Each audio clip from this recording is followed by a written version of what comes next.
Bonjour à toutes et à tous, voici une nouvelle vidéo sur l'énergie. C'est la suite des chaînes d'énergie sur la modélisation de la conservation d'énergie, toujours réalisée à partir d'un travail construit au sein du graphique. Donc modéliser la conservation d'énergie, la dernière fois on avait vu faire une chaîne d'énergie, maintenant on va voir comment appliquer le principe de conservation de l'énergie.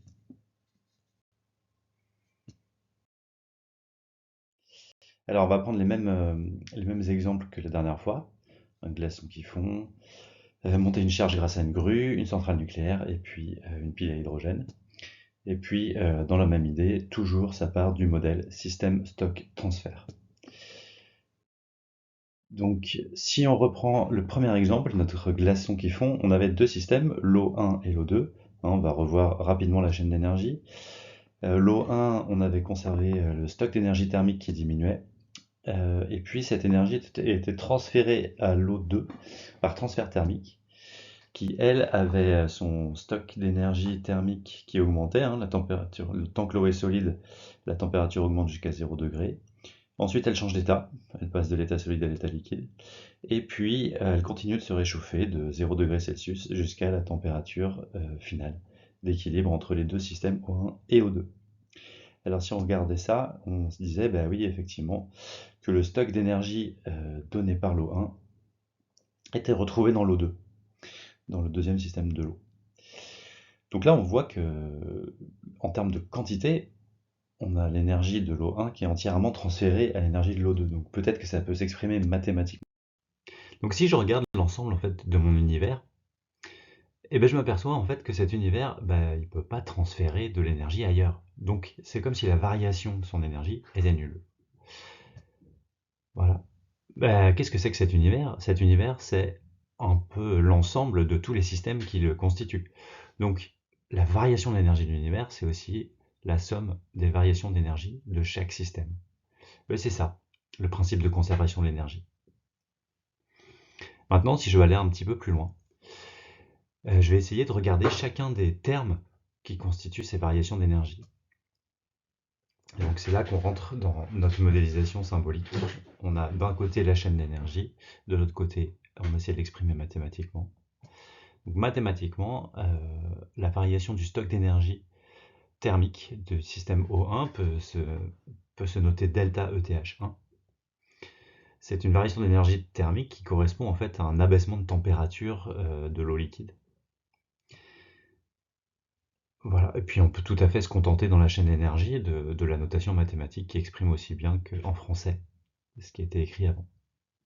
On va faire de même pour le système O2, donc variation d'énergie thermique lorsqu'elle est solide, variation d'énergie lors du changement d'état, lors de la fusion, et variation d'énergie thermique lorsqu'elle est liquide.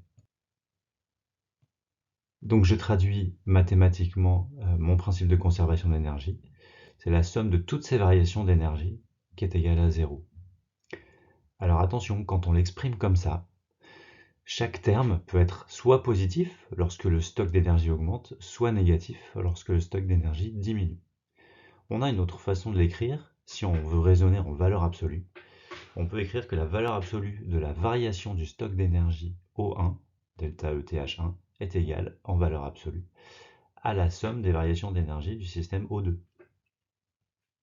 Et puis après, une fois qu'on a fait ça, c'est ça qui va nous permettre en fait de réaliser des calculs entre toutes les grandeurs physiques mesurables, comme ici la température.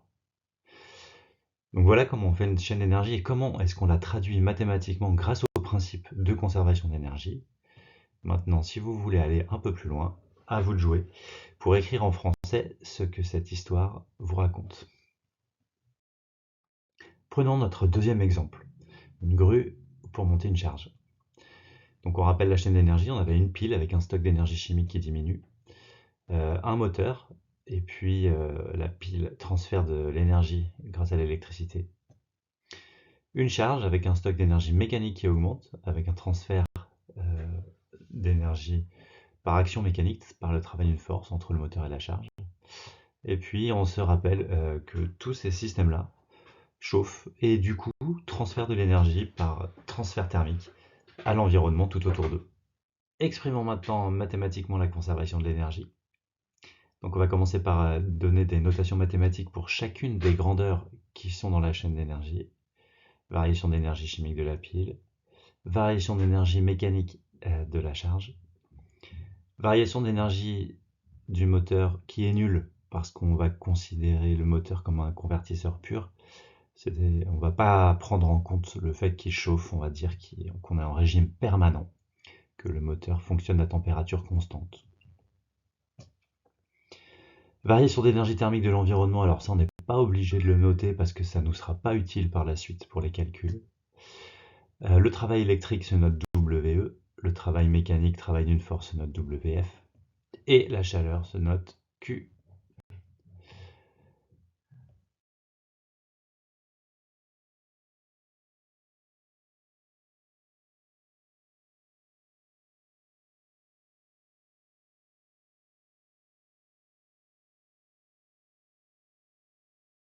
Nouvel exemple, charger une batterie à hydrogène. Donc on va essayer de rappeler pour commencer la chaîne d'énergie. Donc on avait le panneau solaire qui alimentait par un transfert électrique la batterie, dont le stock d'énergie ΔE chimique B augmente. Ce panneau solaire est éclairé par la lumière du soleil, la lumière, donc rayonnement que je vais noter grand R.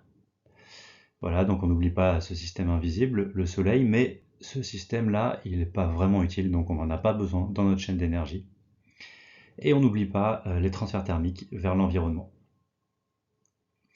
Alors pour appliquer le principe de conservation de l'énergie à cette situation-là, donc on va l'exprimer en local sur le panneau solaire déjà.